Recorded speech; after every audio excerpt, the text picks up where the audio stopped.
there, and welcome to another edition of the 1% Better podcast with your host, Rob O'Donoghue. All right, guys. Hi. Welcome to another episode of the 1% Better podcast. And in this one, I am actually in a studio on location. I say sometimes I'm in my own studio, but it's not really a studio. It's just a room in my house with a couple of microphones. But in a different type of studio, I'm in a photography studio with John Murray. John, welcome to the show. Thanks very much for having me. Thank you for putting me up in your fine location this morning. You're very welcome. We just hope the rain doesn't come through the roof and or the music doesn't start playing downstairs again, but we won't go into the details on that one.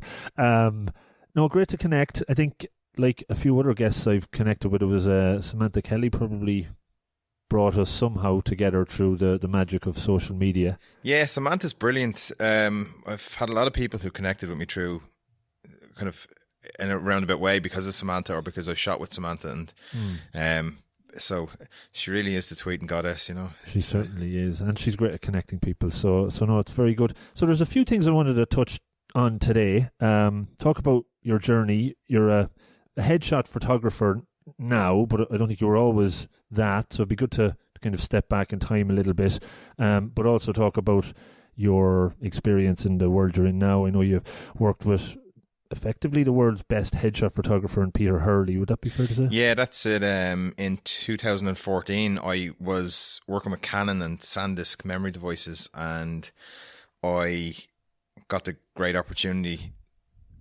to work with Peter Hurley and to train with Peter Hurley. So that happened in the summer of 2014, and my life changed, I suppose. Okay. My view on the world and my view on people changed, and cool. It was a turning point in my life, I suppose. Excellent. I'm looking forward to hearing. I love turning points and what ingredients happened and were mixed together to make that happen. The other part I'm interested in is your involvement with Pep Partner. I am a Pep partner. It's Pep Talk or Pep Talk HQ at Pep Talk HQ on social media. Pep Talk is a workplace wellness company, and they focus on areas like financial wellness. It's mindset training as well, and they also focus on fitness and nutrition. So the 4 pillars of what they do are fitness, nutrition, mindset, and financial. The whole lot encompassed together means that people are fit to work, and they're fit and healthy to go home as well. So you have to have that work-life balance and that sense of balance and equilibrium. So if you're stressed out because of stuff going on at home, you're not going to be able to focus and work. And if you're stressed out about the stuff that's going on in work, you're not going to be able to focus at home. And a lot of people now, there's massive problems with obesity at the moment, and if you're able to make little small, they call it a pep step, 1 pep step at a time. If you make one exactly the same as your 1% better, you're changing one thing, one after the other, small little steps. Yeah. And in having a better diet, being physically more active, it means that when you go home after a long day of work, you're not exhausted and you're able to play with your kids. Yeah. And when you go into work, then you're just in better form. Yeah. And it's just one of those things that it gets into a positive cycle, and it continues that way as long as you make it continue that way. Yeah. So Pep Talk go in and they do different workshops with people. They do exercise workshops. A lot of it's fun. They have a joint Jenga game. Right. They build the bricks up and then pull them back down again. Right. And a lot of what I do for them then would be the same along the mindset area. So it's psychology. So it's merging the photography and psychology. So we're using parts of cognitive behavioral therapy, mindfulness, and then I talk to them and I shoot their headshots as well at the same time. So engaging with them and showing them what they actually look like to the rest of the world. Yeah.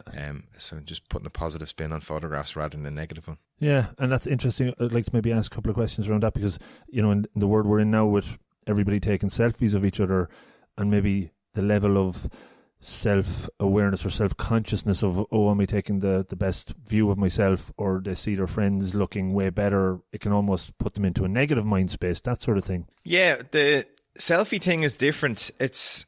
See, when I walk behind my camera, I'm in control. It's me who's in control, and that's what makes people feel uncomfortable in a lot of ways. the difference, I've actually shot a friend a good few years ago, and he's a chef, big lad, John, and he told me he had PAS. So what's that? And he says picture avoidance syndrome. I kind of laughed, and I think everybody has it to a point. Yeah. But when I stand behind my camera, like I say, I have control, and I'm in control of what happens there. And that can make people feel uncomfortable, but that PAS barrier is already broken down when they take their phone out of their pocket, because they've made a decision to take that selfie. Mm-hmm. And the selfie camera is 14 mil wide, so it's quite wide. The ears will disappear off the side of your head almost. Right. It's quite distorted, so it gives people a jawline. They're able to put it in the position that they want it, and because it's a selfie camera, it's mirrored. So what the camera is actually seeing is mirrored and put onto the screen. So one thing that I teach people a lot is that when you see yourself in the mirror, you think you look like that, and you don't. Mm-hmm. You are the only person in the whole world who sees that image. Right. So that's the same as when you look at a selfie on a screen. It's actually showing you what you see in the mirror, which is wrong. Okay. So the whole world is looking at you. There's something strange in that image, you know. And the reason it does that, I suppose, is that when we see ourselves in a photograph, generally it's the wrong way around. So we feel uncomfortable looking at it because your brain is trying to decipher why you don't look like the person in the mirror. Right. And there's always one thing on your face that you go to in every single photograph, and you assign blame to that for you not looking like the person in the mirror. Mm. And we kind of, again, assign blame to that for making us feel uncomfortable. That one thing on your face. Now, my face is all messed up. I was talking for a charity there a while back, and I remember pointing out to Vivian, my fiance, that there's all sorts of stuff going on my face. You know, I've a bent nose, a bump on the side of my nose. I'm a boy, you know, fell off my bike plenty of times. I have a heavy right eyelid. One ear is lower than the other. They're pretty big, and I have a massive chunk missing off the right ear that she never saw for like 6 years. I'm studying your face now in a strange sort of way. Sorry about that, but I can't. I'm sitting here all Quasimodo'd up. But yeah, I have a massive chunk missing off my right ear, and she never saw it for 6 years, and she sleeps on that side of the bed. Right. What we actually communicate with the face is shape, so we understand everything based on shape. Letters are shapes, numbers are shapes, words themselves are shapes, and that's how the human brain works, is that we understand based on shape. We're constantly looking at shapes and deciphering what they mean. So when you look at a human face, in about 0.3 of a second, what you're doing is you're deciphering how the eyebrows, the lower eyelids and the corners of the mouth interact with each other. And that gives away the facial expression and the emotional state of the person that you're looking at. So I went on a mad rant there, didn't I? It's perfect. It's all good. Keep going. Yeah, so she never saw the fact that I had a chunk missing off my ear in all that time. So these are, and the only thing I see in photographs is one side of my lip hangs down very slightly, even though of all the other stuff going on. And we don't see that in anybody else. We don't see the flaws in anybody else. We don't see what the other person sees. Like, I have hundreds and hundreds of people stand in front of my camera since January this year, and you know, they're telling me that they have, I hate my face, I hate my nose, like, I hate that photograph of myself. There's nothing more I want to hear after taking a photograph of somebody than, Jesus, that's an awful photograph. You know, it's great for the ego. It keeps you grounded and balanced. But what they're actually looking at is one thing on their face that explains why they don't look like the person in the mirror, and they're blaming that on them feeling uncomfortable. And the problem is never that thing on their face. It's the fact that their facial expression is disingenuous. Right. So they're pulling the sister-in-law smile, which starts in the muscles just under your cheekbones. Whereas a genuine smile starts a lot higher over your ears. Peter Hurley calls it a squinch. Tyra Banks calls it a smoise. I hate that word, smoise. It's like something for Billy Barry kids. Right. Not that there's anything wrong with Billy Barry kids. But it's actually called a Duchenne smile, and it's named after a French neuroscientist who in the 1850s decided he was going to see what would happen if he electrocuted people in the face to see what muscles would work. It's kind of something you'd only get away with in France. You wouldn't get away with in Ireland. Let's electrocute your face and see what happens. Funny that you electrocuted my face and you were the one with the black eye, you know. So it's called a Duchenne smile, a genuine smile, when you smile above the cheekbones. Right. You're making me very self-conscious now of kind of putting I'm sitting here staring at your face. Smiles, like, so yeah, go on. No, I'm genuinely laughing. Go on. Yeah, sitting here studying everything that's gone on with your face. But yeah, so we understand genuine facial expressions and we respond to genuine facial expressions. That's why when you see a photograph that's emotive, you will respond to that photograph, and it's your brain trying to respond to a person in front of you, even though it's a flat photograph. Because technology gave us cameras, and technology gave us laptops, and technology gave us print, and human psychoevolution hasn't happened that fast. So there are parts of your brain that when you do see a photograph still thinks a person is in front of you, a physical person, and you respond in the exact same way you would if they were standing in front of you. So you can look at a photograph that makes you feel sad, or you can look at a photograph that makes you feel happy. I have a whole laughing section on my website, and people tell me it's hilarious all the time. They go through the photographs and just sit there giggling to themselves. But what they're actually doing is they are laughing at a photograph. But what they're doing is they're responding to the physical presence of emotion. So we have a physiological loop that when you meet somebody and they smile at you, you will respond with the same smile. And it's social convention that you do. But the reason we do that and how we do that is that when we read that smile on their face, we're looking at their eyebrows, their lower eyelids, and how the corners of the mouth are inflected upwards. And you can't see your own face. It's just not possible. Not yet. We haven't done that with the eyelids yet.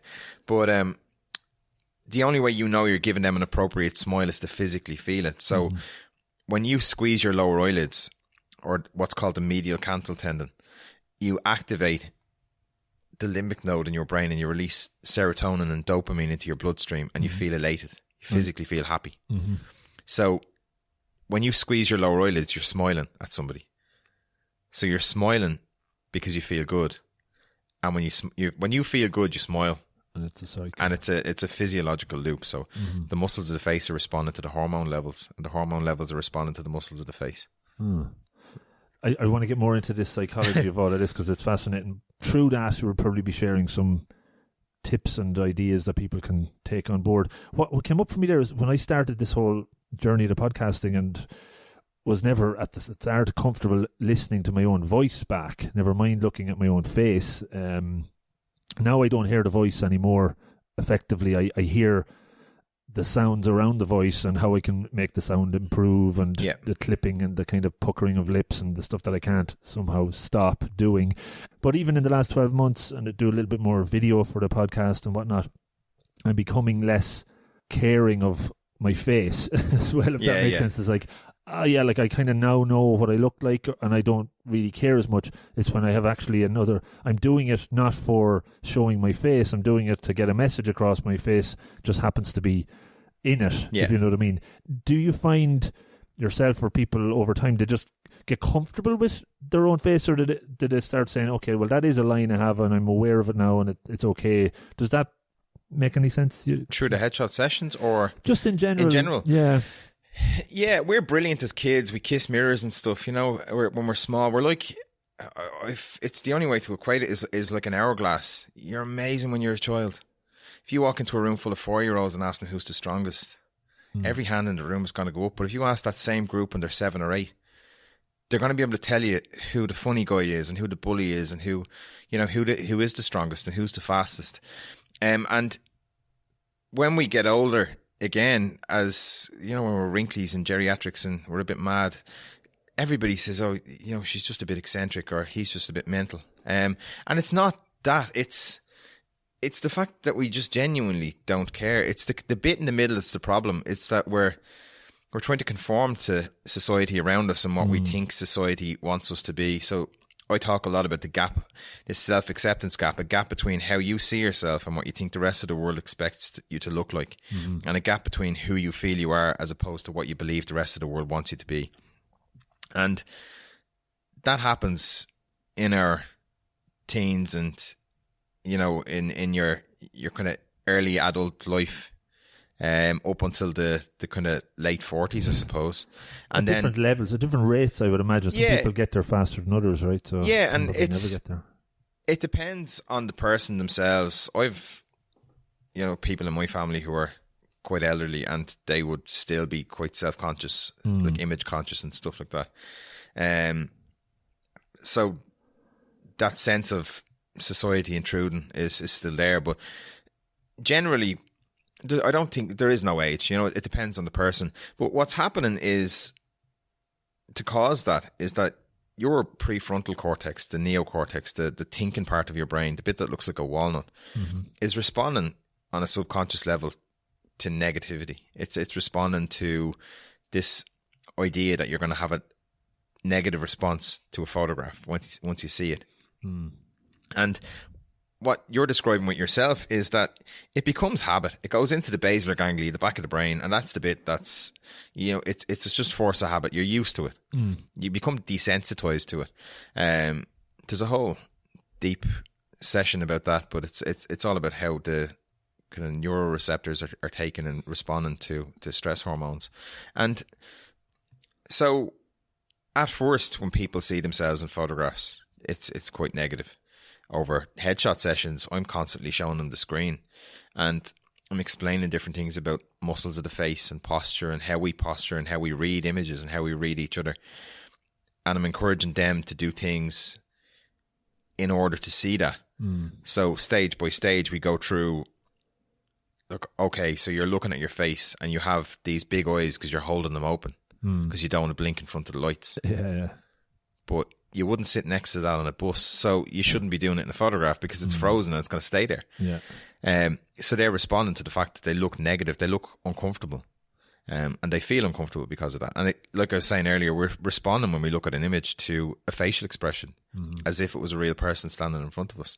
So as we go along through the session, what happens is that they stop looking at that one thing on their face they don't like, and they start looking at their posture, how they're carrying themselves, what their face is doing. And lots of times people will be, I have to do that.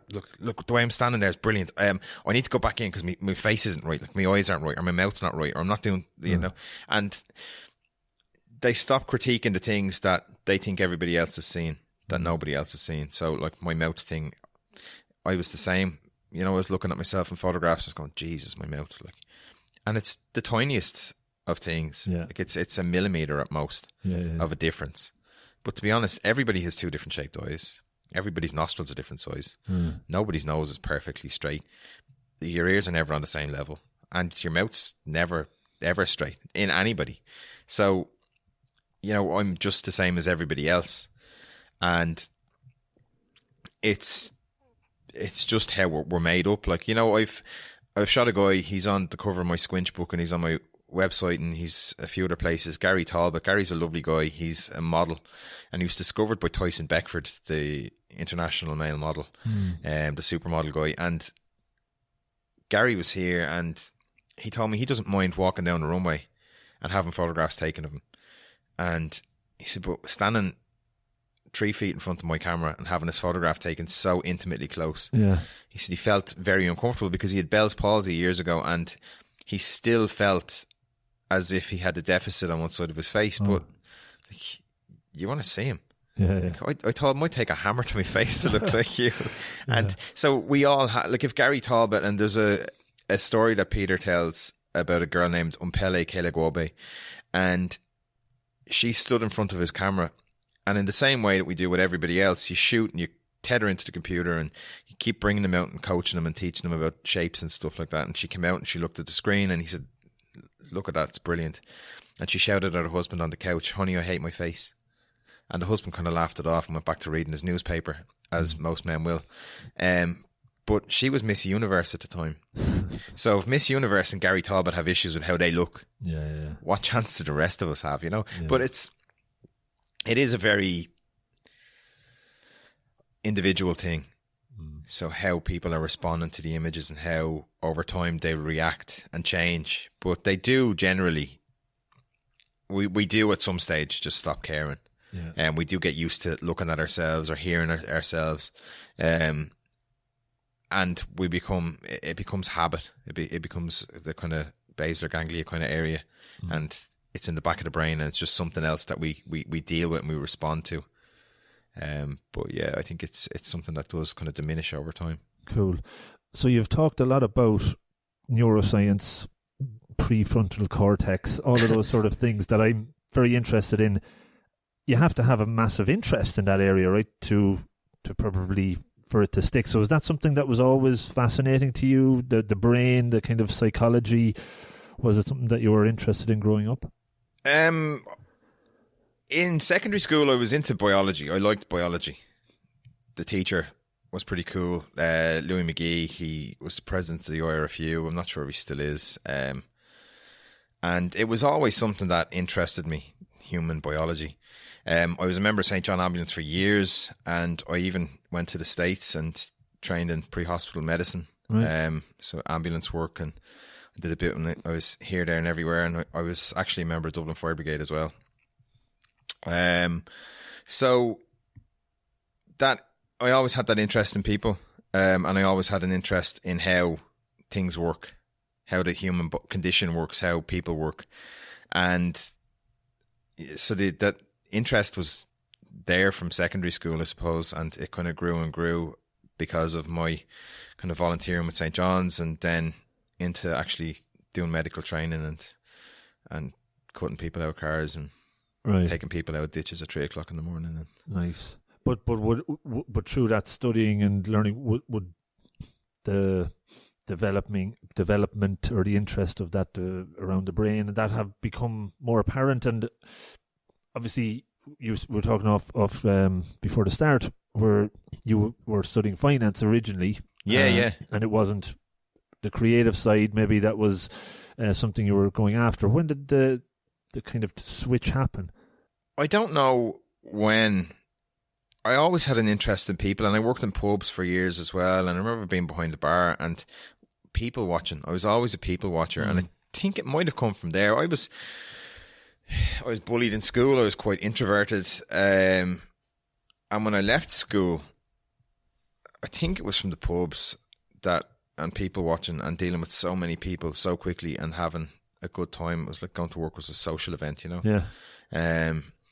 And I think it was from that I kind of developed into a little bit of a people watcher and started with a bit more interest in why people do things, how people do things. We were always sitting there watching first dates, you know. Yeah. You could pick out a first date in a pub from a mile away.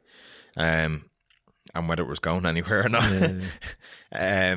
But yeah, no, I think it probably started there. And it's been an amalgamation of a lot of different things over the years that a lot of information's kind of come together. And then I started studying bits and pieces as well. Like cognitive behavioral therapy, mindfulness. I'm still studying I'm about to qualify or get certified as a master practitioner of mindfulness. Okay.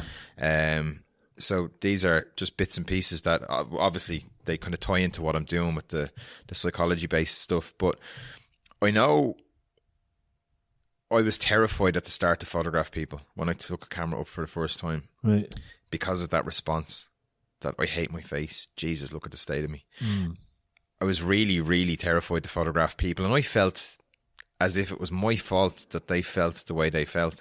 In a way it was, because I wasn't doing anything to alleviate that. And I got into photographing, I think it was my niece or Vivian's niece or somebody's niece, and a couple of kids then, you know, my mum, every Irish mother's the same. They volunteer you for everything. Yeah. So I photographed a friend's wedding. I photographed a few weddings then after that, and I realised that if I had a laugh at these people, the photographs are great. And for years then I shot things like fashion and magazine covers and the likes, and even that didn't really gel. I was breaking my neck working. And the same with weddings as well. You know, 3 weeks of work on a wedding, and it didn't really sit. I loved the day and I loved taking the photographs and messing with the people. Yeah. The post process was killing me. It was the same as the finance thing, sitting in an office staring at squirrels out the window. Right. Was it just because the lack of creativity in that part, or the lack of in the moment type stuff, or I just don't think it suited my transient soul. You know, it's just I need stimulation. I think I don't know what's in me that I need that stimulation to be thinking and constantly on my toes. That's why I loved photographing weddings as well, because it's 14 hours of hell. Like it's hard going. Yeah. And you're constantly thinking about what's coming next.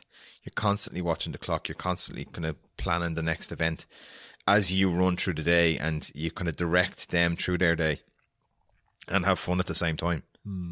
So I think I need that stimulation to be constantly watching and constantly thinking. And that's really where everything changed for me as far as taking photographs of people when I met Peter Hurley, because we spoke about people feeling uncomfortable when he's talking about Umpele, and that made sense. Not just because it happened once for him, because it was constantly happening for me. Right. When I was in the early days, people would tell me, "Oh, I don't like my face," and I'd flip the photograph horizontally. I'd give it back to them, right, in Photoshop, and that's much better, because that's what they saw in the mirror. Right. Makes sense. And it was a validation of, it wasn't me that's making people feel uncomfortable. Yeah. It's everybody holding the camera, and it's everybody feels uncomfortable looking at themselves in photographs. And then training with Peter, it made a lot more sense. And then through that, it kind of expanded, and the want for knowledge expanded.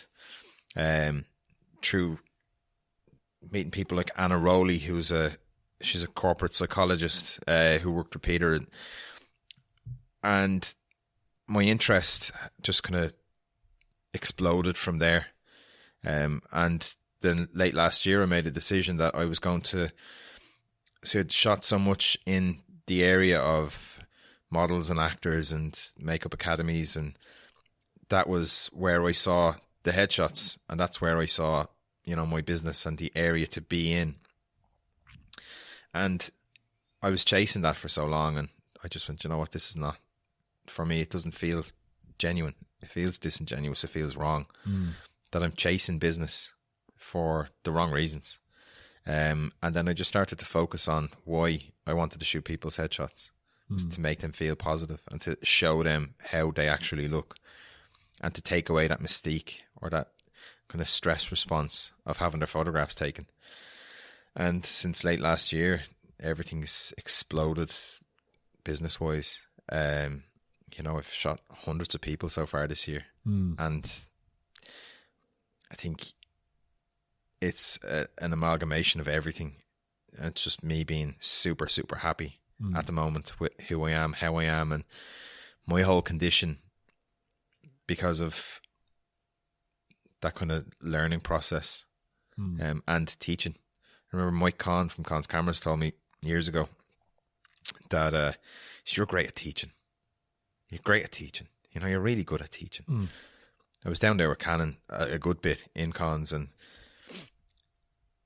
the place is so mad. Everybody kind of mucks in and does what they can, and you're down there teaching people stuff and showing people how to use bits and pieces of cameras that they don't use, and at the same time you're kind of getting stuck in because the place is so rammed that you're selling stuff as well, and you're just doing everything, selling batteries for cons even though you're there for Canon. And Mike I think it was a way of him telling me that I was terrible at sales. I really do, but he kept saying you're good at teaching, and that always stuck in my head. Then, not that I don't get too many compliments, but it was something that I held on to. It was that he was telling me I'm decent at teaching, and it was after that then I started teaching for the Institute of Photography. Right. It was just kind of a transition that happened, and from there. So now I'm constantly teaching because every person who stands in front of the camera gets taught something.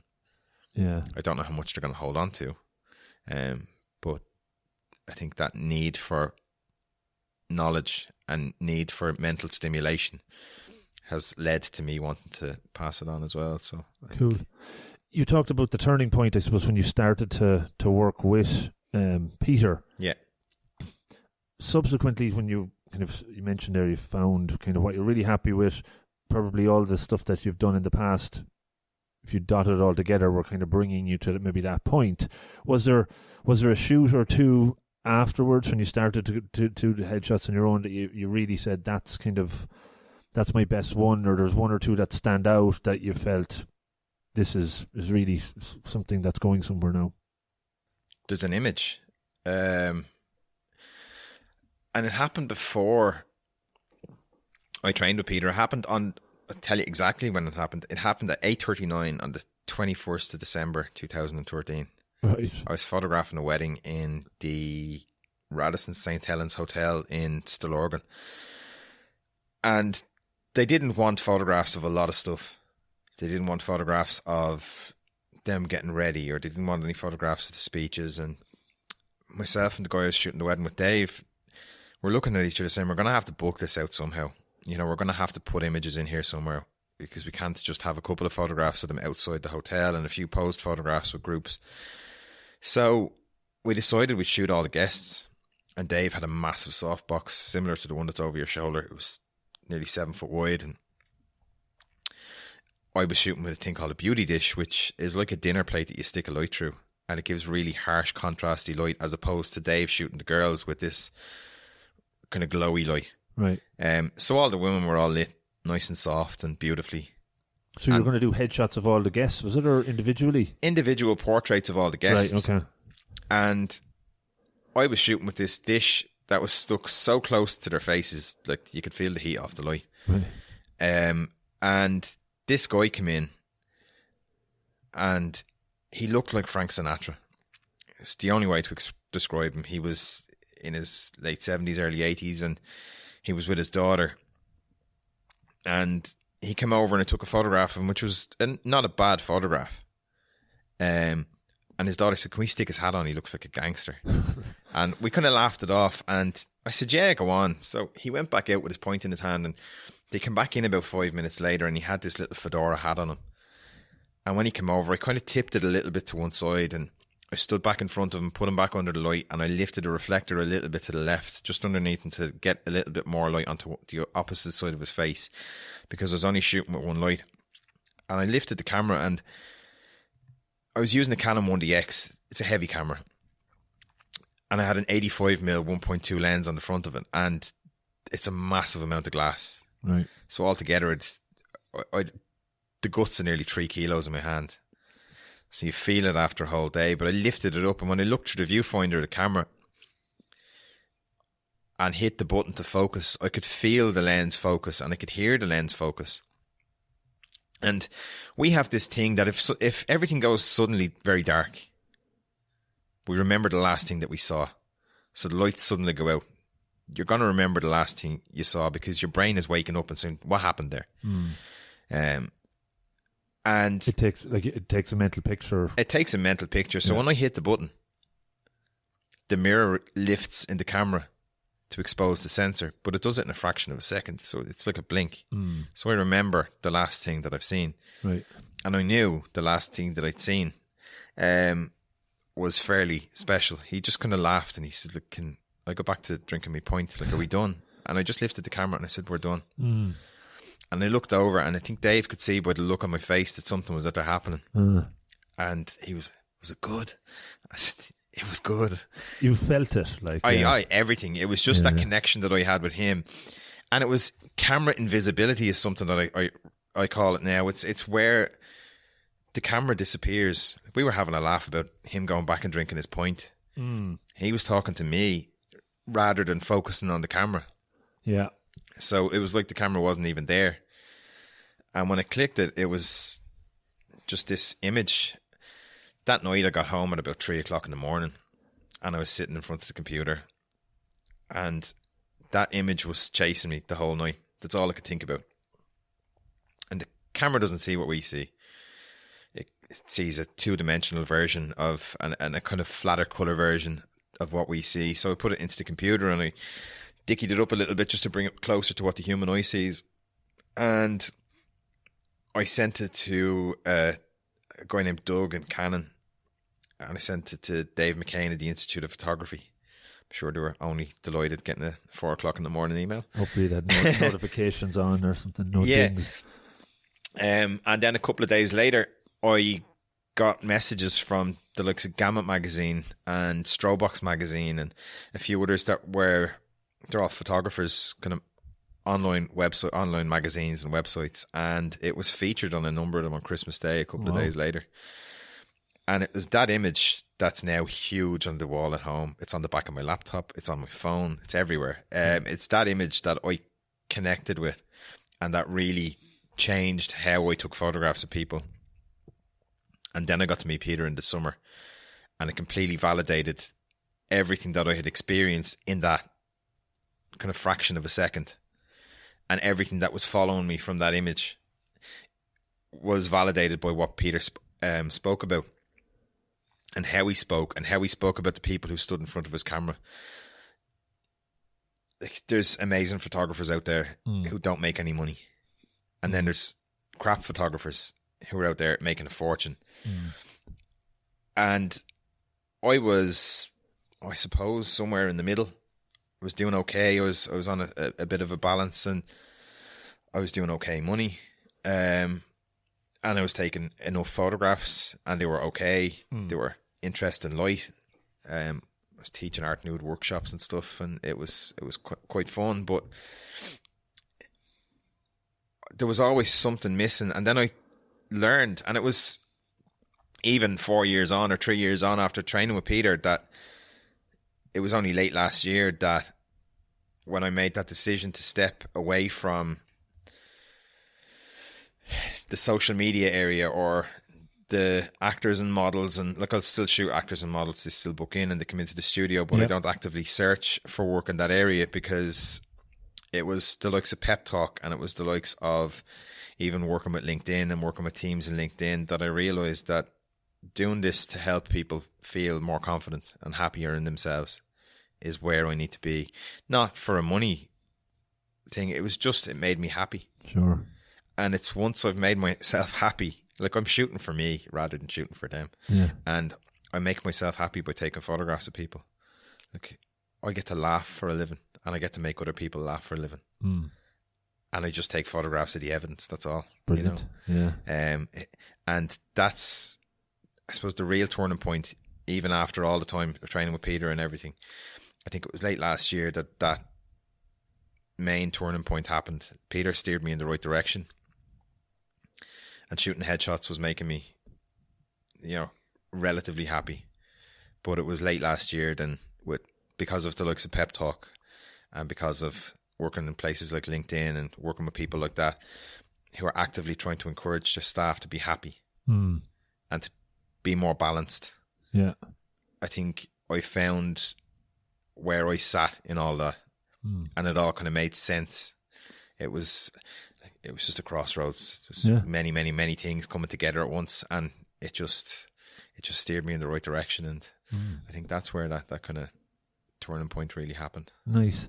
When you were talking about that guy at the wedding, what came up for me was just something you had said earlier, though, was the fact that he probably didn't really have any self-conscious expectations of what he was going to look like. He just wanted to get it done and go back to his point. Yeah. Probably helped you in taking that picture, because, as you said, with everybody else coming in and they're scrunching their faces, or they're squinting or squinching, is it? Squinching, yeah. He had a genuine facial expression. That was it. And he was looking and communicating with me. And again, I'm sure he's in a better mental state than somebody half his age, because he's not really worried about what the rest of the world is looking at. Yeah. And it's quite an emotive photograph, in that he kind of follows you around the room and people respond very well to the image. And I've a lot of photographs. I've taken a lot of photographs over the years of people. I remember taking a photograph again before I trained with Peter. I was taking photographs of this young lad. I remember Bobby. He had just gotten the all clear from cancer. Right. I think he was 6, and his grandfather was with them when they came in to us to take the photographs. And Sheena, a model that I know from Assets, was there as well. We were shooting her headshots and a few other people, and she was standing there, and the grandfather, we take his picture? And we shot, it was after, I think it was the start of 2014. And we shot him in the exact same way that I'd shot Breen, the old guy with the hat. And he had dementia,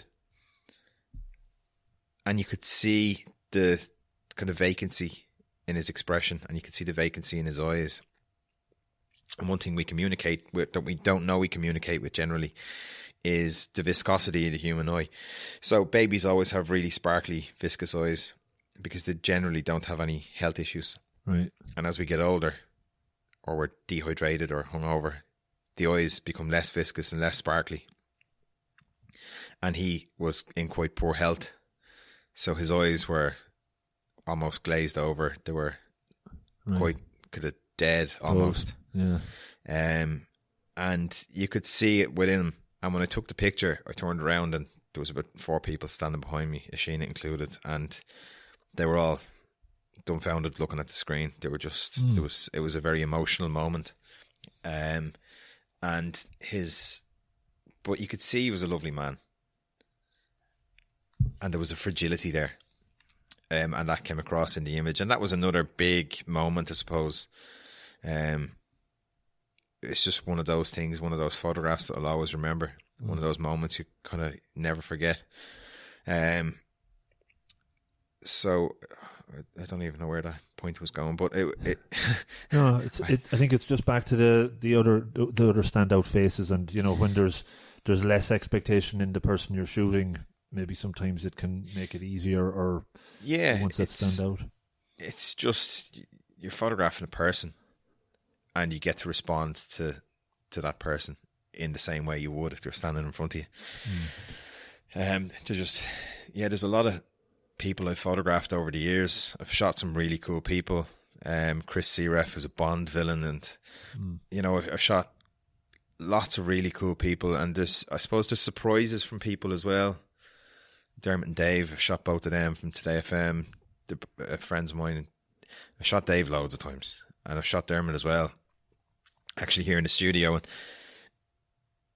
Dermot's lovely and he's quiet, but what people don't get is the fact that both of them are hugely intelligent. Like, Dave speaks fluent Russian and everything, you know. And Dermot's very much into mindfulness and mindset, and just an overwhelmingly lovely guy. The same with Dave. They're just, so you kind of get these little surprises when you're photographing somebody and you're quite intensely close to them by shooting their headshots. And you learn a lot about people individually and society as well, I suppose, on the whole, because you're seeing how people are responding to society and how society is responding to people. So there's a lot of people that I've shot that have had some mad connections. You learn a lot from each one. Every face is different, as you said earlier. As you're going through the hundreds, do you start to see kind of patterns or similarities, even though everything is, as you said, different? Is there approaches you take then to say, I've seen how light might reflect off this type of face, or there's certain things that emerge that almost make a shoot that you're doing more efficient, or do you follow any sort of process? I don't really have a process. I have, when I'm setting up, I have, you know, my laptop is beside me, I'm tethered into the laptop, and the camera is on eye level with the person that I'm shooting. So the lens is on eye level. I don't shoot above people. I will talk to people beforehand, and I'll try and establish what they want from their headshots, but it's usually the same thing. It's usually they want to look approachable. If they're actors, they need a bit of variation. They need angry shots and happy shots, and they need a lot of different things. But generally, people just want to look like themselves. There is different face shapes, and again, it depends on the person. It will depend on the face. Every face is different. There's 7.4 billion people in the world, and every one of us are different. You know, you could be twins and still look different. And it really does come down to the individual person and how the light sits across their face, the shape of the cheekbones, the shape of the jaw. So I don't really have an individual process that would be all do all for everybody. It is quite different, just depending on the actual person themselves and how I respond to them as well, and how I deal with them. You can't have somebody really quiet come in here and me shouting and roaring and high-fiving them and being overly huge in my approach. Like, Peter Hurley likes to scream shebang and high five people, and that's Peter's thing.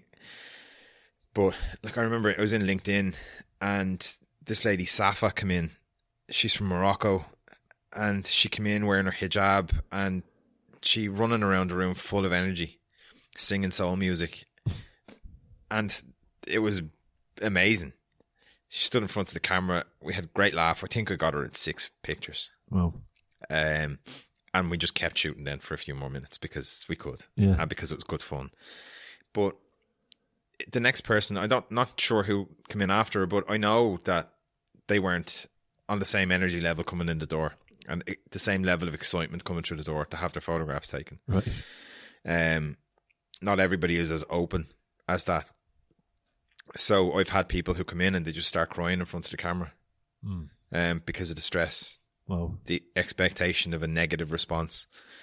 And I can't be as happy and jumping around and messing and screaming at them as the same as I was with Safa. It just, it depends on the individual person. So it is tailored to every single person who walks through the door or stands in front of the lights.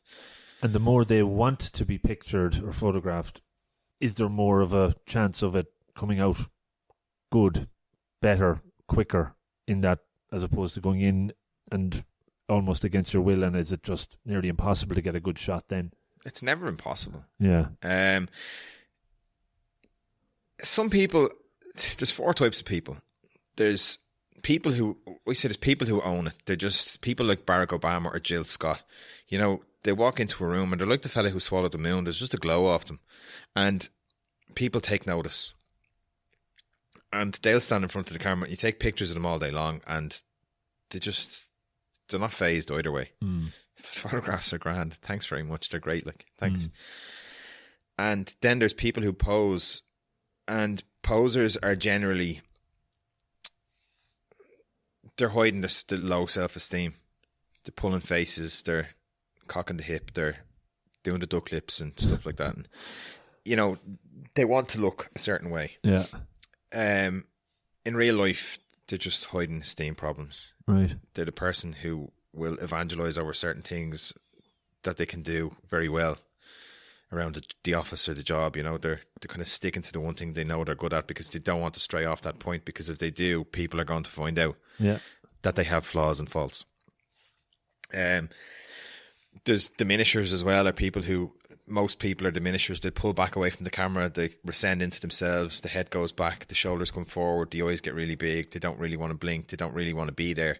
And in real life, they're the same person who will tell you when you offer them a new job or a new responsibility, do you know who's really good at that? Yeah. They'll try and pass it off. And then we've avoiders, and avoiders are, I call them runners, because as soon as you point the camera in their direction, they're gone. And in the real world situation, there, a lot of them they just don't try. Right. A lot of people just don't try. And there's huge statistics around kind of studies that have been done where, you know, those types of people will be very kind of obvious. But there's never an impossibility. Like, there's never, you know, it does depend on the person, but there's never going to be an individual person who walks in and I can get them in 3 or 4 photographs, and then the next person might take 25 photographs or 30 photographs to get. But it's a staged learning process rather than just standing in front of a camera and pointing a button, clicking the button and hoping for whatever comes out. It's teaching them about their posture and teaching them about how the face postures and the face moves and what the different muscles move and why they do that, and how that reflects and how that responds and what we actually see at the end. So that's why I take photographs and keep bringing them out and showing them the pictures on the screen. Some people will be quick, some people take a lot longer. I've had a girl in here and she took 2.5 hours. Right. She kept telling me it was something to do with her hair, but it wasn't at all. It was the fact that she had put on weight and she felt uncomfortable. So that did take 2.5 hours to get her to where she needed to be. And it wasn't about just shooting headshots that I think look okay. It had to be that she felt happy within herself leaving here. Luckily, I didn't have anybody booked in after. Right. It was nearly 10 o'clock at night by the time we get out of the studio. But yeah, no, it is a very individual thing. So we're up to about 50 plus minutes, and I'd like to maybe bring it towards just some 1% better tips that listeners could take on board themselves and see if there's ways that they can look better in pictures. I think a lot of the stuff we talked about has been fascinating around the psychology and get into the mindset of relaxing and not probably overthinking it. Is there any other kind of standard do's or don'ts that you would share from your experience? Having photographs taken it's the most unnatural thing in the whole world. The only way you're supposed to see images of yourself is in a rippled puddle of water outside a cave, when you're trying to hydrate yourself. And so understanding what you're actually looking at in a photograph is more important than anything else. So the main thing is to have good posture. Like, we see photographs where there's a fella and he's 6'2" and he's standing beside his girlfriend who's 4'9", and he lean over and over and over. For the likes of that, the photograph is probably being taken from the waist up anyway, so you can't see anything underneath it. So spread your legs. That brings him down to her height. Right. Almost. Like, you don't have to be the exact same height. You can be taller. Yeah. Or just stand next to her. Right. If you are taller than her, you're taller than her. Facial expression is the big thing. So, you don't have to be super comfortable having your photograph taken. And when you do have your photograph taken, everybody else is telling you, "Oh, it's a lovely photograph." You're, "Jesus, I hate my face." Yeah. So the big thing is to just accept how you look. How we walk in the skin we wear is our decision. Why not embrace it? Because what other choice do we have? The features that we have are on loan from previous generations. We give them to the kids and to nieces and nephews and stuff, and we never see a problem with it in them. Yeah. So learning to be comfortable and understand how you look is important. So for having photographs taken, it's to just stand tall. Stick your head out a little bit towards the camera and let your nose come down towards the floor just a little bit. Right. Because when we engage with people, we bring our heads forward. Okay. We bring your head off slightly to the side as well. Right. You bring your head off. You're left-sided like me, so you bring your head off and you show off the left side of your face. Do I? You do. Oh, so understanding your side is a big one. And sweet spots for light and how light interacts with your own face. Light is everywhere. It comes from above us, beside us, below us. It literally comes from everywhere. So understanding where light comes from. A lot of people take selfies, get near a window and make sure that the window's behind the camera because it's lighting up your face properly. Yeah. I know my headshot at the moment is quite dark on one side. That was intentional to make a point. But it's understanding where light sits and how light works across your face. And so even if you're taking selfies, turn on the camera, look at it on the screen and move the camera around. Bring it up, bring it down, bring it left and bring it right. Don't do duck lips. It looks like a cat's arse, so just don't do it. Was that like a Zoolander Blue Steel it's sort of thing? It's this thing where girls are going around sticking their lips out. Right, okay, yeah. And it's completely unnatural. Like, your face doesn't do that. You don't walk down the street looking like that. Puckered out sort of thing. Puckered out, yeah. And I think because of the duck lip fad, people are making a fortune in Botox and fillers. Again, you never saw problems with those lips when they kissed you goodnight as a child. So you don't need it. Like, be completely natural. Learn to accept who you are and how you look. And so stand tall is really the big one. And taking selfies, I did a thing for, I think it was the Sun or News of the World or something. I wrote an article that Nicola Barden shared. And it was on selfies. So don't take photographs from below eye level. Okay. Because that's all chins and snots. It's the dentist view and nobody needs to see it. Right. Walking backwards, don't take selfies anywhere that you're going to hurt yourself. Be consciously aware of what's going on around you. And just generally having your photograph taken, if you're taking pictures of people, try to make them respond. If you want people to laugh in photographs, never tell kids to smile. Right. Make them laugh. Yeah. Make a fart noise. Do something. Right. Because you're getting a genuine reactive expression. Mm. I'm kind of giving away the secrets. That's what I do in the studio. A few little tips is good. I just make fart noises all day. Whoopee cushions all around here, actually. Is there, somebody said to me before, I don't know if it's photographers, that kind of like, and maybe that whole Amy Cuddy kind of power pose, fake it till you make it, but like stare down the camera and, you know, be telling yourself you're awesome, you're in a great place, sort of thing. Does that come across then, or can that come across negatively? It can come across negatively. Like I was saying, we read the eyebrows, the lower eyelids, and the corners of the mouth, and the posture. So if you've got big, tall posture, like not nice, kind of you're carrying yourself well, you're going to look happy and confident. If your facial expression is disingenuous and you don't have that Duchenne smile, that Duchenne marker, the squeezed lower eyelids, then, and the smile is not there, it's just going to look wrong. I do get the fake it till you make it thing. What you're doing is you're encouraging yourself to be positive around your image, telling yourself, I love myself, sticking your head out and making sure that you're in a good position. What you're doing is you're releasing serotonin and dopamine into your bloodstream. You're forcing yourself to believe that you're happy and confident and comfortable in front of the camera. And so it can come across disingenuous if it's done wrong, but it's not something people should be afraid of, you know. Yeah. Have your photograph taken, have it taken again and more and more and more, and just learn to see what you look like and learn what makes you you. So if your personality's in the photograph, like everybody loves candid photographs of themselves, and they're not looking at that one thing on their face that they don't like in those candid photographs because they trust the expression and they're responding to that expression. Yeah.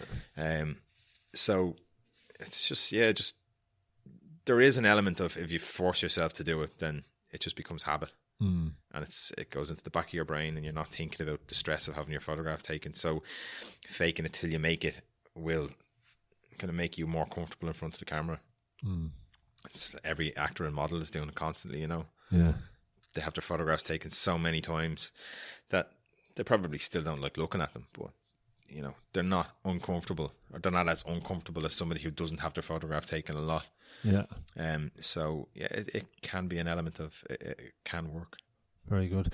Conscious of mindfulness, you mentioned that. It's something I always talk about on the show as well. I've been doing it for a few years. People are probably sick listening to me talking about it, but I think it's just it has been such a transformative practice for me. When did you get into it, and what I suppose what brought you to it?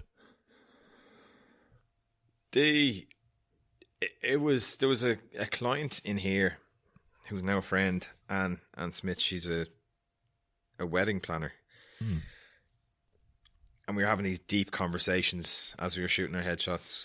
And a lot of people are into it, but don't really realise they're into it. They're just into looking after themselves. And she recommended I should read a book by Joe Dispenza called "Are You the Placebo?" And again, it was one of these moments where massive amounts of information that all made sense. Yeah. About the placebo effect and nocebo and how we train our brains. And then she recommended another book by Kamal Rakavant called "Love Yourself Like Your Life Depends on It." And I was reading that and I was thinking, there's a lot in this. The interest was always there, but I never really knew why I had the interest. You know, I never had a name for it. And then the whole mindfulness thing started and everybody was a bit lost with mindfulness. I think it was a buzzword, and it was being used and abused. People were setting up mindfulness Facebook pages and only sharing pictures of Buddhas and lotus flowers, and you know, there was no real kind of substance behind it. But I started looking a little bit more into it, and just again late last year when I decided I was going to shift focus and do things that made me happy. Yeah. And then while I was doing that, I realised that what I was actually doing was being mindfully aware of how things made me feel. And if somebody cut me off in the car, like, what's the point in screaming and ordering them? First of all, he probably can't hear me. Yeah. Second of all, he knows he did wrong. Yeah. You know, it's... He feels bad about it already. Yeah, he already feels bad about it. Yeah. So there's no point in me feeling bad about it either. Just to go with him. So I kind of learned a little bit more about... I started to research a lot more. And then I did a kind of 2-week course that kind of extended out. And now I've done a good few courses now on mindfulness. The first one was only to kind of see what it was about. Sure. And to try and understand if there was an actual substance behind what I was doing. And now I am almost a year into, well, I'm coming up to, but 10 months, okay. Into studying mindfulness and learning to impart that knowledge on other people as well. I'm not going to be sitting people down on a couch doing cognitive behavioural therapy and asking them questions about back when they're children and stuff. But it's more to understand what I've been doing with people, I suppose, that I've been doing it anyway. When I'm shooting people and when I'm talking to people and understanding how they feel and why they feel certain ways. And so if I have the knowledge to teach them why they're standing a certain way or why they are looking a certain way or why they feel a certain way about how they look, well then it definitely adds more weight to and more substance to the learning process for them. And I suppose making it a little bit more interesting for them, coming in, having their photographs taken. I'd like to see them go out with raised eyebrows and a smile on their face. God, jeez, I can't believe that happened. Yeah.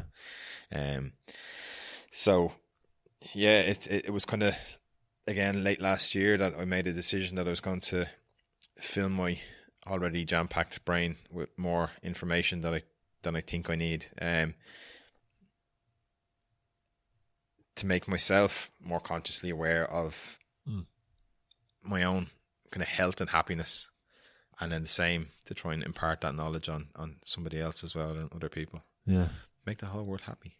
It's interesting how you can interweave it though into your day job, and kind of there's so many people running around, probably coming in here on a tight schedule themselves, running and racing, and they're just not aware of all the stuff that's going around their head. So it's a valuable tool, I guess, in your line of work. Yeah, it's like that chiaroscuro thing that we were talking about earlier on.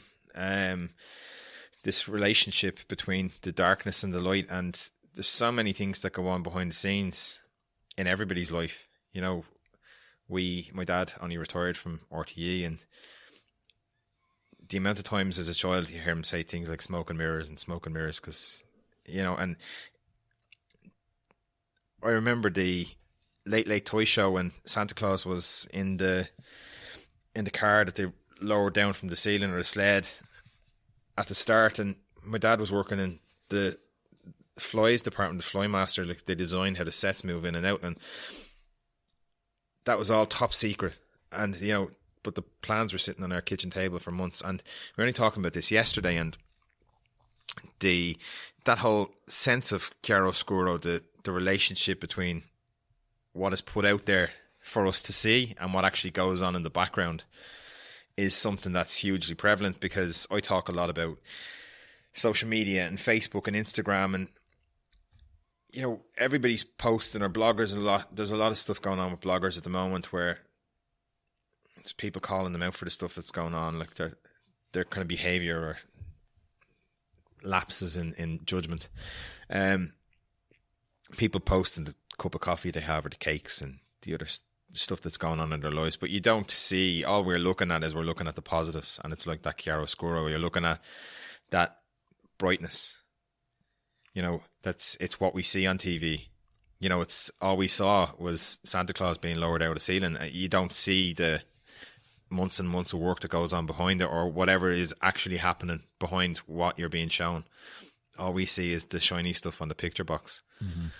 And it's the same when we look at Instagram or Facebook. What we're actually seeing is highlights of information, things that people want us to see. Sure. We don't see the stuff that goes on behind. You know, they could be having the worst day of their life, taking a picture of that cake and the coffee. They could have walked in dog crap before they walked into the shop, you know. they could have fallen down a hole and ripped their tights. You don't know what went on, or you don't know what's going on in their life. Yeah. They could be massively depressed, but they're just posting positives. And it's a very dangerous society in that when we look at Instagram and Facebook, what we're doing is we're sensationalizing what we see. We're making it a whole lot bigger than it actually is. And as you get up and put your socks on and you put your shoes on and you get in the car and you go to work, we have this sense of who we are. And if we don't have 4 holidays a year, the best coffee in Dublin every single day, cakes and all the amazing stuff that we see on Instagram, we feel like we're less than what we see as society, and we begin to feel that Instagram life is what society expects from us. So it's that gap again between how we see ourselves and what we think the rest of the world is expecting from us. So it can negatively impact on us, and I think it's important to learn to find who you are and be happy and confident, comfortable in who you are, rather than what you think the rest of the world is expecting you to be, or who the rest of the world is expecting you to be. So, like I say, 7.4 billion people in the world, and every single one of us are different. Yeah. You could be a twin and still completely different than the other person. Even though you might look similar, you could be totally different, totally different personality, interests, the whole lot. So I think it was Oscar Wilde who said, be yourself, everybody else is taken. Yeah. And like we teach kids all the time that it's what's on the inside that counts. And even there's a Dr. Seuss quote today, you are you, that is truer than true. There's no one alive who is youer than you. And we teach this to children and forget that it applies to us too. Yeah. That's why it says substance over superficial on my back. It's more about who's on the inside rather than what's on the outside. Because if you're happy and confident and comfortable on the inside, you're going to be happy and confident and comfortable on the outside too. Yeah, absolutely. And I think the point of we can be very good teachers, but a lot of the stuff we're teaching is not stuff we're probably living by ourselves in lots of ways, And that's where my kind of focus on the mindfulness stuff, I suppose it did come from that, I suppose. Learning to be happy and confident and comfortable within myself and understand what it is that makes me me. And just be happy with that, because I have a great life. Yeah. I have a family, like a loving family. I have friends. I have many friends from many walks of life. I'm very fortunate in who I am. Sorry, there's loads of noise going on around the place. It's a very busy place. I'm very happy and fortunate in who I am and how I am, and I think we all are, if we learn to look at it the right way. Yeah. I was only talking about needs and wants. You might say you need €1 million. You don't really need €1 million. Your bills are covered probably by €1,000. Yeah. So, we don't need the things that we think we need because we're being sold it. Yeah. Again, on social media, advertising, this kind of Diet Coke lifestyle where you stand in the middle of a park, pour Diet Coke all over yourself with no shirt on. Everybody, you think that's what happiness and sexiness and attractiveness looks like. But I've tried it, and the park rangers just removed me. I won't see you up in St. Stephen's Green in a couple of hours. I'm barred from St. Stephen's Green. I think, though, what is striking is that, you're in that happy place. You're very comfortable in who you are right now. The mindfulness, I think, probably has had a big helping hand in that. Not everybody listening to this are probably there, but that doesn't mean they can't get there. And certainly it's there for them if they kind of want to try and look at certain options to get there. They can study mindfulness or just do little things. Take a few minutes. Like, you don't have to sit and meditate, for 10 minutes a day. And meditation is not mindfulness. Meditation is taking a couple of minutes to yourself. I don't know who it was, but I heard somebody talking about their own meditations and how they meditate. And this guy said that when he goes to the hand dryer in the bathroom... That's me. Oh, it was you. I wrote the article on that. That's what it was. Yeah. The I knew 1 minute hand dry. Yeah, the 1 minute meditation. There you go. See, that information is in there somewhere. It'll sound a bit too planted now that you said that, so I'll have to probably cut that out. I'm joking now, yeah. But the 1 minute meditations, at the hand dryer. It just means that you actually wash your hands when you go to the toilet. Mm-hmm. But there are so many different things that we can do in order to be more mindful and happier. Like, look around you. Like, if your kids are running around the place and you're getting all pissed off because they're screaming and roaring, like, just look at them again and laugh, because essentially that's what kids do. Mm-hmm. Kids run around and they laugh. Mm-hmm. I tell a story about photographing communions. I used to do them years ago, and I photographed a communion for a traveller family, and there was 8 kids, and the eldest fellow was making his communion. And I hated doing family stuff because it was parents slapping the back of the child's head and telling, look happy, be happier. And that's fake. Yeah. It's completely fake. And this minivan pulled up in the War Memorial Gardens in Island Bridge, and they opened the doors, and the kids went everywhere. They were like marbles spilling out of a jar. They were just everywhere. But they were running around, and they were just them. And the parents let them. They were just, look, they are who they are. That's it, yeah. And the kids kind of hung around with each other. Every time I wanted to take photographs of your man who made his communion, the other kids were climbing all over him, and they were all over the place. And the photographs are spectacular because it's happy kids doing happy kid stuff. Yeah.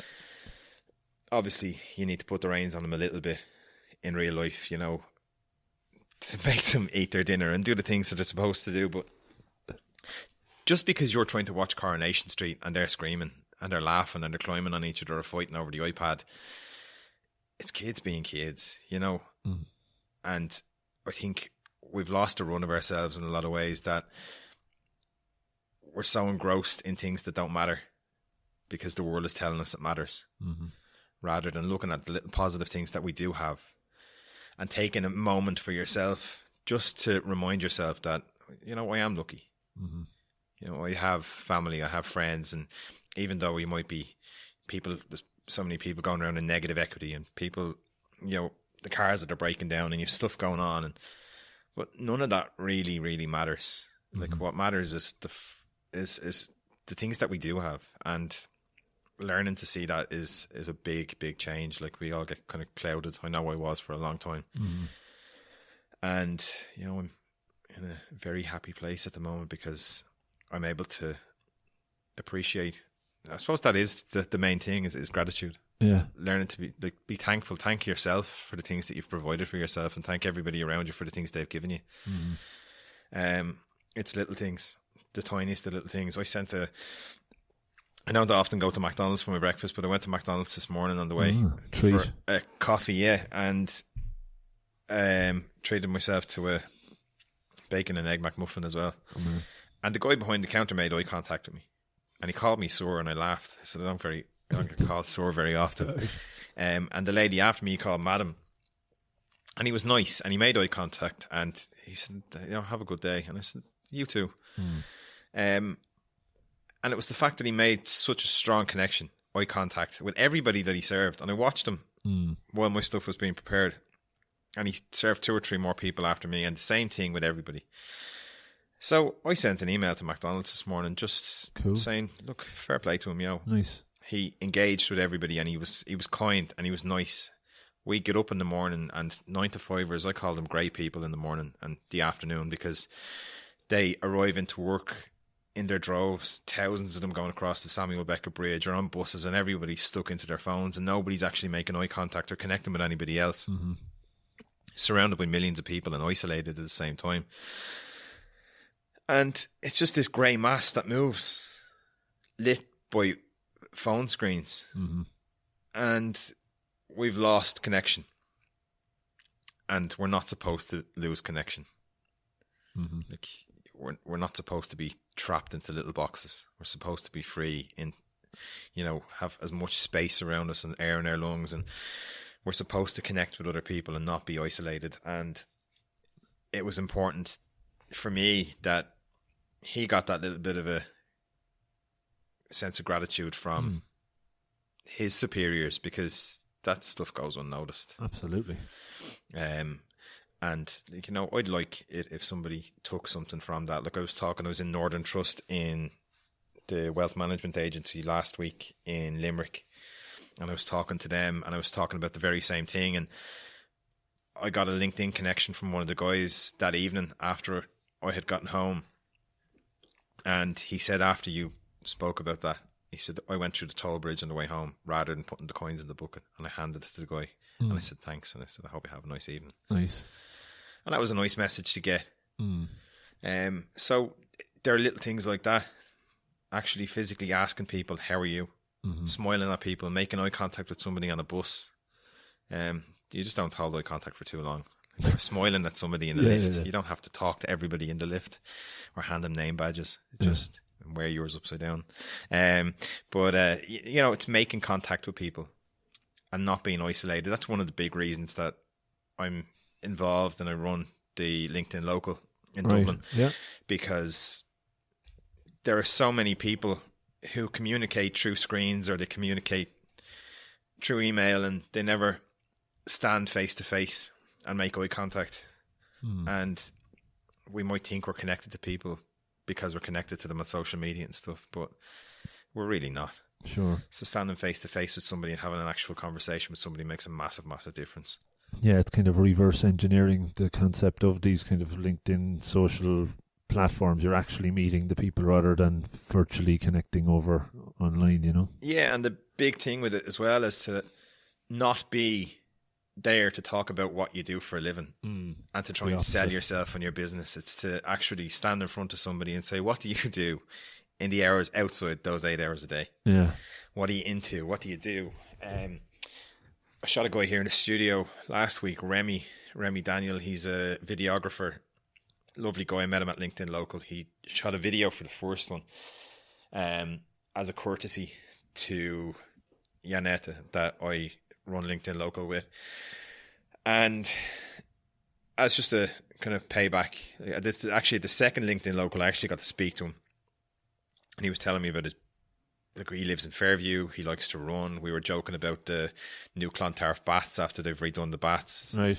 The old swimming bats, and you can't actually swim in it, so we had a bit of a laugh. But we got into a big conversation and just around who we were, you know, normal conversation. Whereas a lot of the time you go to these things and it's somebody trying to figure out how you can help them in their business, and you're trying to figure out how they can help you in yours, and kind of wheeling and dealing and negotiating terms.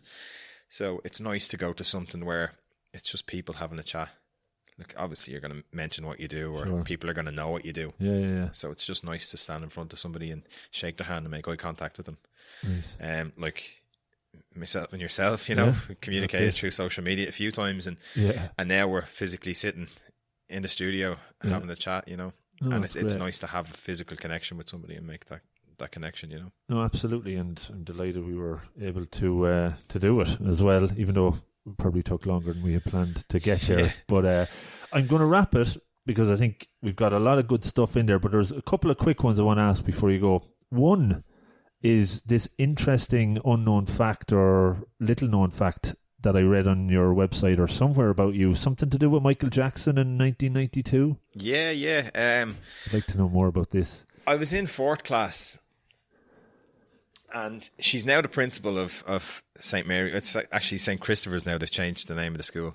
In Haddington Road. Maeve Brew was my teacher, and I was always into music. I played the clarinet, the saxophone, and I played the tin whistle and everything else that was going.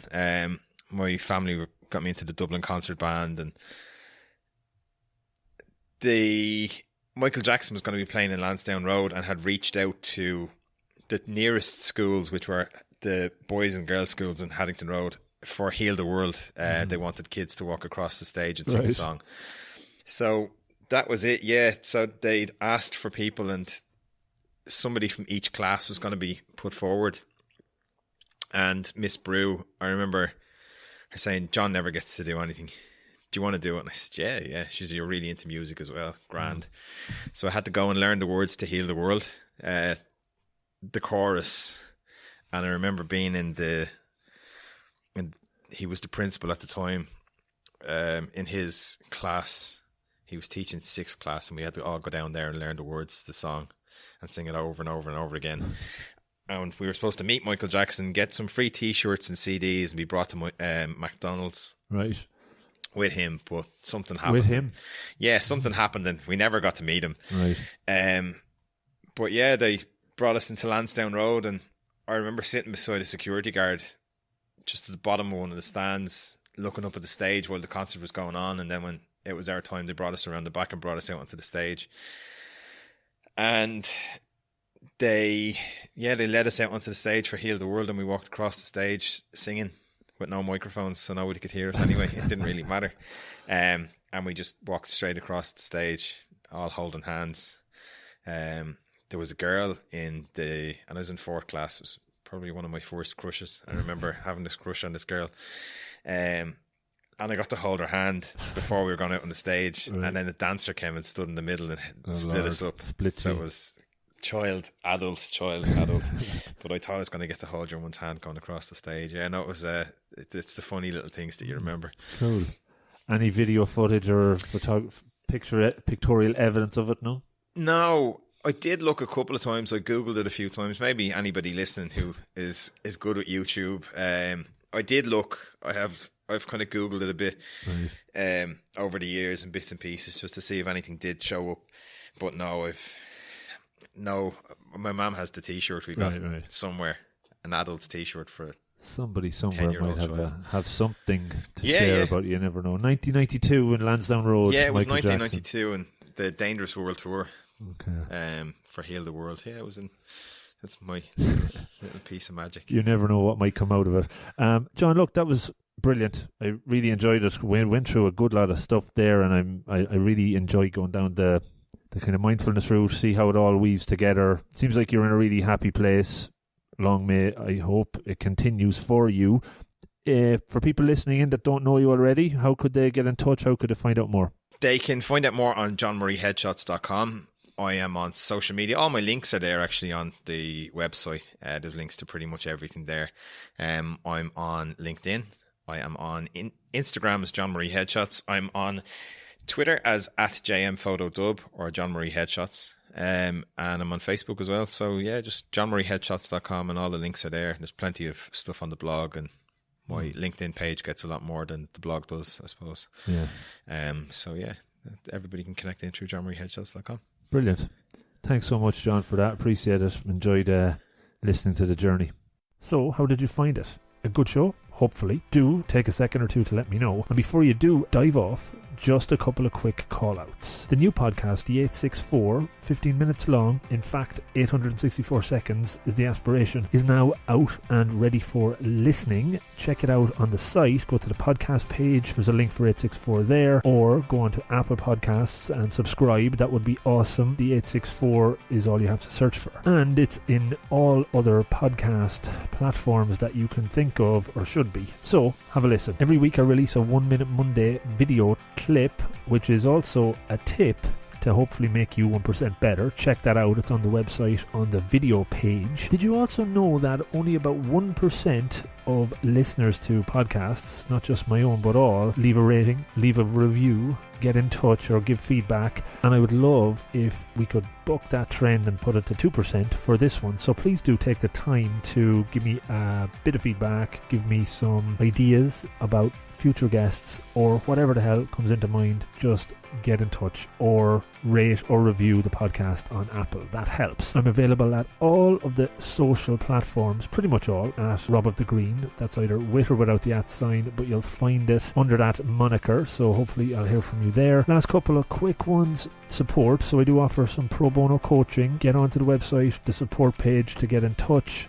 Few hours a month, happy to do that. And if you would like to support the podcast, that would be awesome. You can do so through Patreon and also through purchasing books through the book page on the website. That goes through Amazon and we get a little percentage. I'm not even sure what, but it's something.